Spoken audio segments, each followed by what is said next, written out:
Uh, Hello. This is a weird video because it intersects a lot of stuff that is interesting and a little concerning. If you're here after watching the full video, thank you, or just part of it. It's a pretty long video and there's a lot of stuff cut out of it, and it's probably going to show up here. Well, it's definitely going to show up here. I know what I'm going to be doing. I don't know why I'm lying. I don't know why, but I am super cautious about this video. Like, I need to be really super fair to how I talk about it in ways that I'm not conscious of, or that I just don't care about other things. Like, if I say something, the Cybertruck is slow and weighty, I don't feel the need to just like prove it by getting up a video of a physicist talking about how like a giant truck with this amount of weight in the specific balance that it has is not going to be swerving particularly well.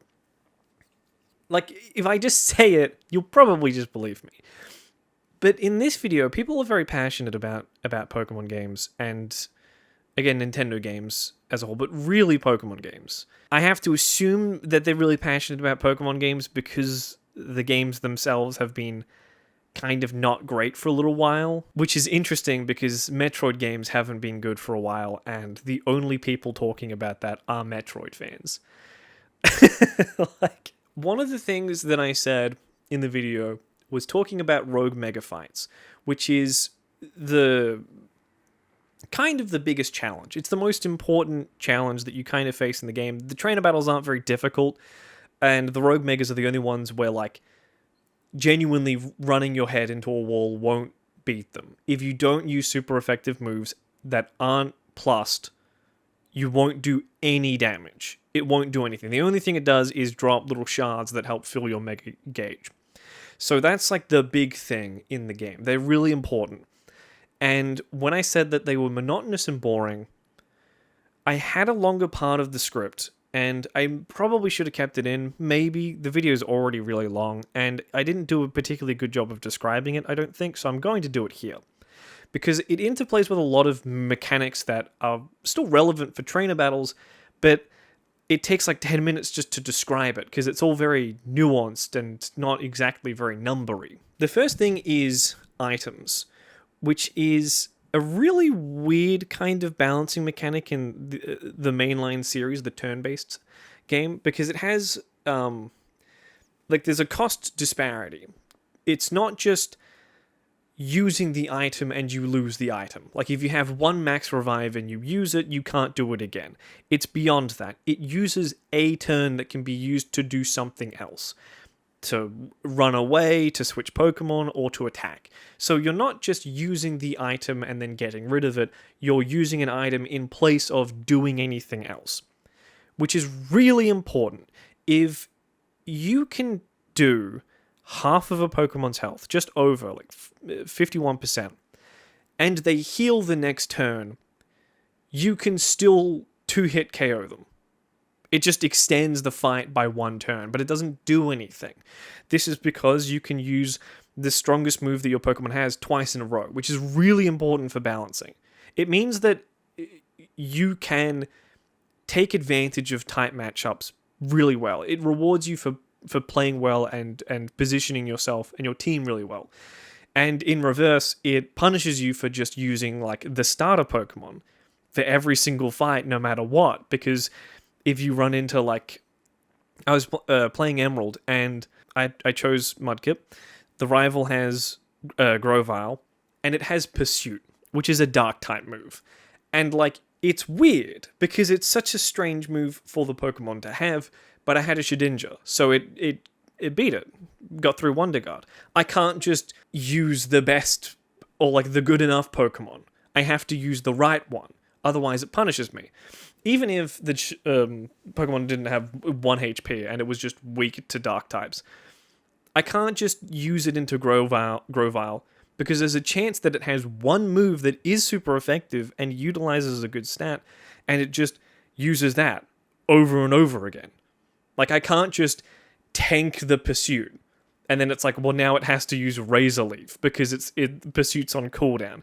That doesn't happen. In a way, it's really simplistic. And people have been complaining about that for a while. A lot of Pokemon fans have been complaining that the battle system hasn't particularly evolved, and that's true. But at the very least, there's very clear like reward and risk like ratio benefits. Like keeping a Pokemon in a fight when there is a risk that that Pokemon knows bite or crunch or something, and it's just like, well, if he does, then I'm one shot or two shot, and I just lose all of this.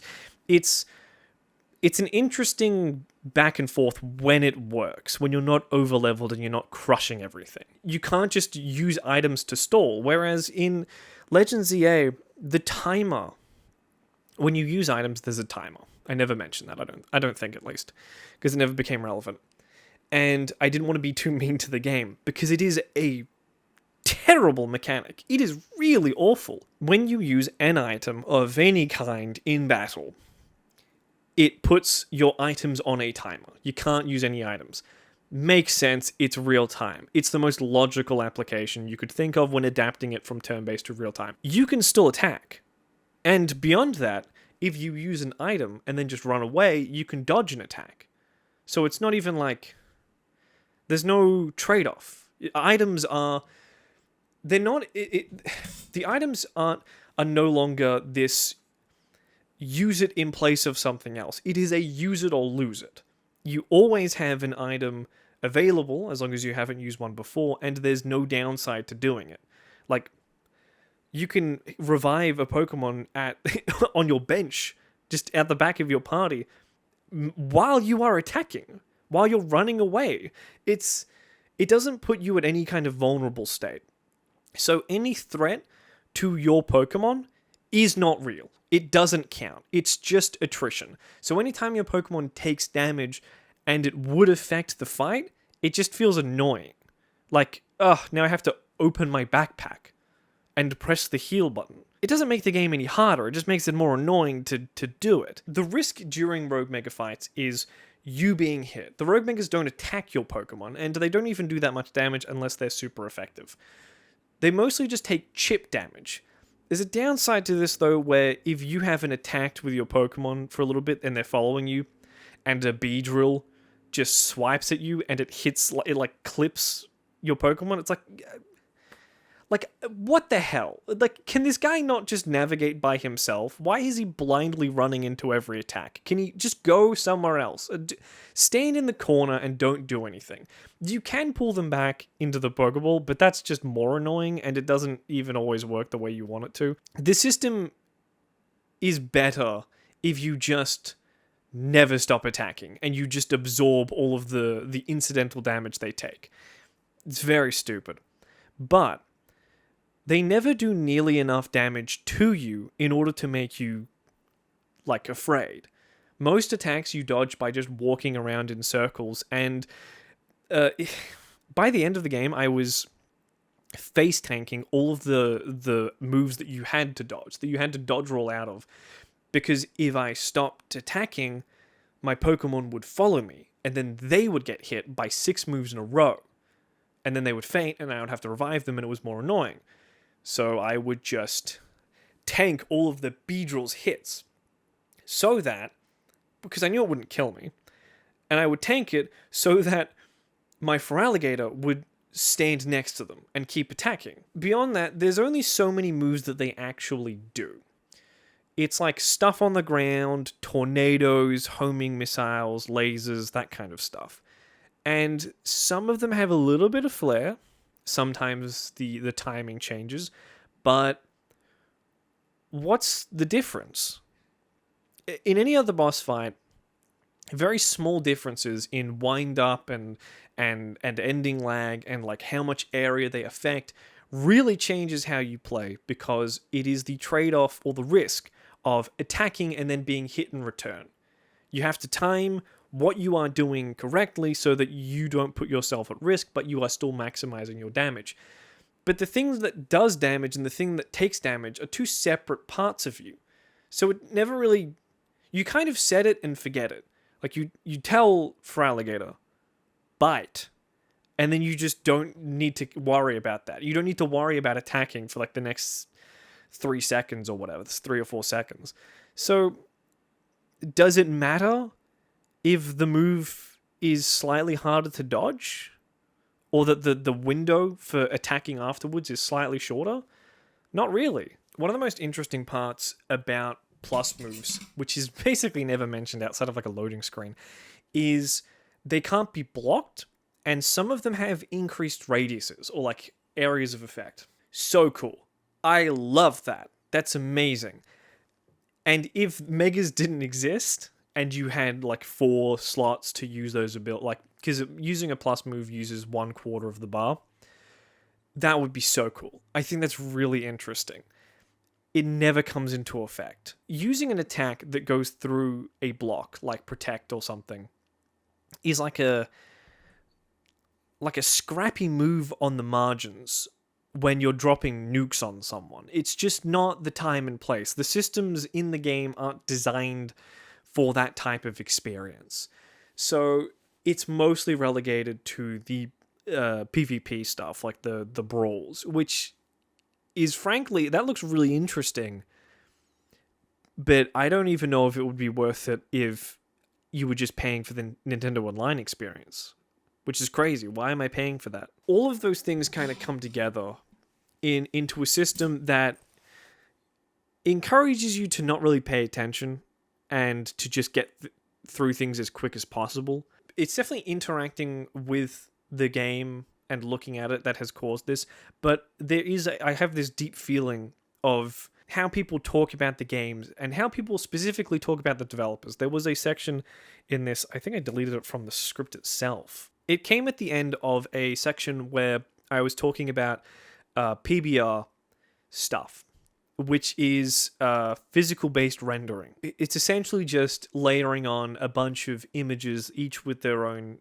data, in order to simulate certain effects and bake them in, like displacement, and like the ridges in bricks and all that kind of stuff. The game does technically have them, so it's not even like a clear-cut, I can say so many things convincingly, I would need to point out the exceptions.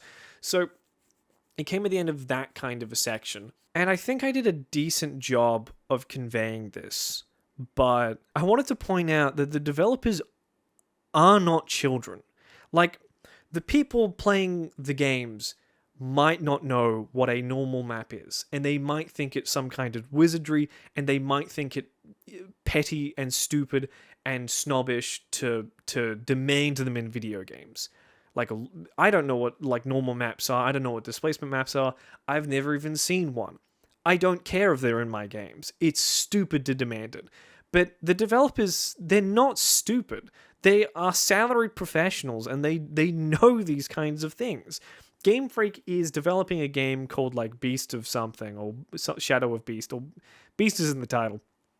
And it looks fine. Visually, it looks really good. I don't know if the game's going to be any fun to play. It might not be. But at the very least, it is professional and it meets industry standards. It passes them. These people don't need me to tell them what's going wrong with their game, and it's why I never specifically acted like I was addressing them and instead addressing the layman. It feels weird to see people hold them to such low standards. Like,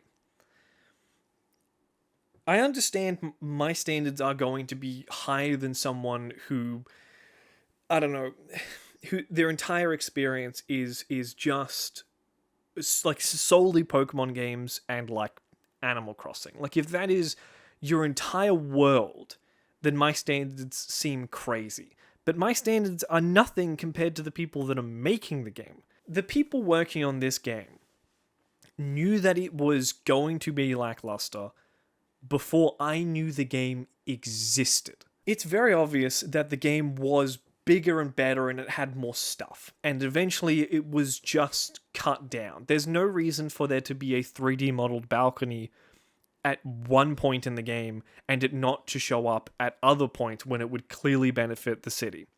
It's just like the system couldn't do it. It's just not possible with the time they had to get it to work. That is somebody's week doing that. It's the only thing they were doing, is 3D modeling. So they could spend a month 3D modeling something that doesn't even make it into the game, even a low-res asset, It just doesn't exist anymore. How genuinely heartbreaking to have that happen, because they're using the Integra or whatever it is. Could you imagine doing all of this work in a creative sphere, creating a baby, your personal love, and somebody just says, we can't put it in the game. There's just not enough stuff. We don't have those margins. It has to be cut. I would die. Like, I would burst into flames in front of my boss. It would be terrible. There's no way that people working on these games, these artists and these developers, aren't super passionate, because it bleeds through. Even with the system, there are the animations in particular I mentioned before, and the character work is so brilliant. It's really good. It has been good. It's been flawless. Every single Pokemon game has good designs. It has been like 1,000 years, just hit after hit after hit. All of them. Everyone loves these characters, and for good reason. There are people that really love doing that. But it's not like it's just for the characters. There are people that really love doing that for everything, for the environments, for the Pokemon themselves. And like, the developers know what it could have looked like and what it is now. There's no way that they're not disappointed by it. That they're just totally happy with. Nobody works on like a 4K like texture and someone comes in and says, yeah, we have to cut it down to 128 by 128. And they're like, that's fine by me. I knew this would happen. I'm totally chill with it. No. If you put your life into something, you want it to be great. It's so strange to see people online claim that it's just fine. I would feel so goddamn insulted by people. I want to specify that, like, I'm talking about a lot of reviews. So the audience reviews are not very good for obvious reasons, but the critic reviews are actually pretty high for kind of the same reasons, but with the caveat of, well, for a Pokemon game. You know, like, hey, they say things like in reviews, like, it has a lot of charm, a lot of character, and some great ideas, but it just kind of stumbles across the finish line. And, like, no the fuck it doesn't. It stumbles the whole time. It barely gets up. It's weird to say for a Pokemon game, because that would be so fucking insulting to me. Like, if I make a song and it's garbled and it sucks, that would be bad.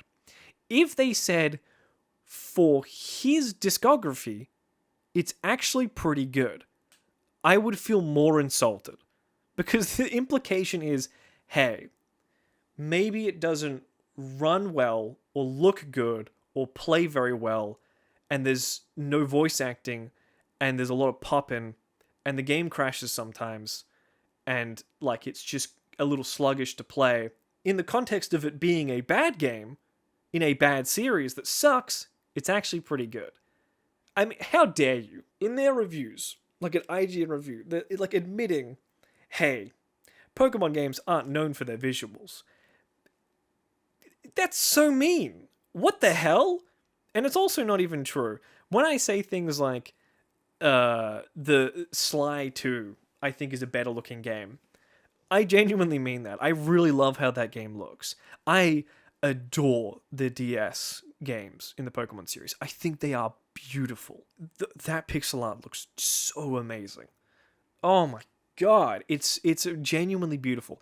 Okay, so I'm rewatching the Harry Potter series with my friend, and they asked me, obviously because I went to film school and I know all this stuff and I make videos on movies and whatever, they asked me, can you enjoy films anymore? There's this level of I don't want to say intellectualism, but this resistance to caring about things. Like, by putting a name to something, by being able to describe why you feel a certain way, then that emotion and that feeling is less pure because you've analyzed it.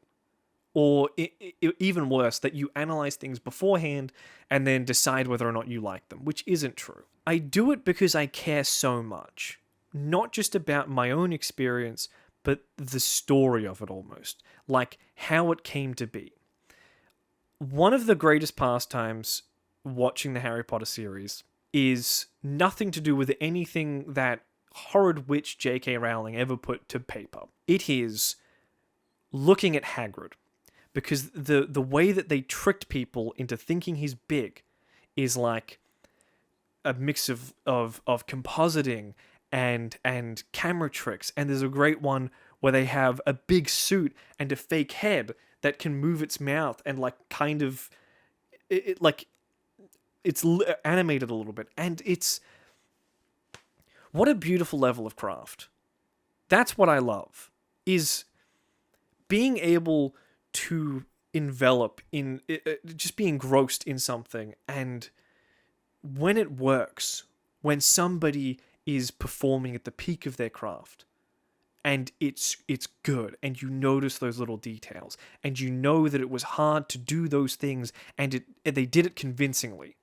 That is amazing. It has made me love things so much, and I care so fucking deeply about things, and I hate it when people don't. I can't get over it. Like, I know I'm personally crazy. Like, that's my whole shtick. I feel like just not caring about things and walking through them as if it doesn't matter is just it's robbing you of so many cool things. I don't know. I'm definitely rambling. I don't really have a point. I really care about this. I really care about a lot of stuff, and I don't know why.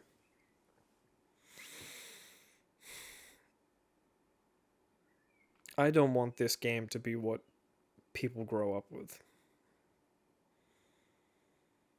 That's crazy. I got to grow up with Pokemon Emerald and like Platinum and stuff. I do actually kind of expect the next game to be decent. I didn't say that in the video, but I do. I think that the Switch 2 has a lot more resources that they can use, like almost, like genuinely almost modern amounts of resources. They have about 10 gigs of RAM, unified memory to use, and the Steam Deck has about 16, closer to 14. So like that's pretty good, you know. They can do something with that. So I'm excited to see. Thanks for watching this. Very sorry. I got very heated, I guess. I do have to wrap this up. I'm running out of... I've got like 7 batteries for this thing, and it chews through them in like 10 minutes. I've been replacing batteries this whole time. It's ridiculous.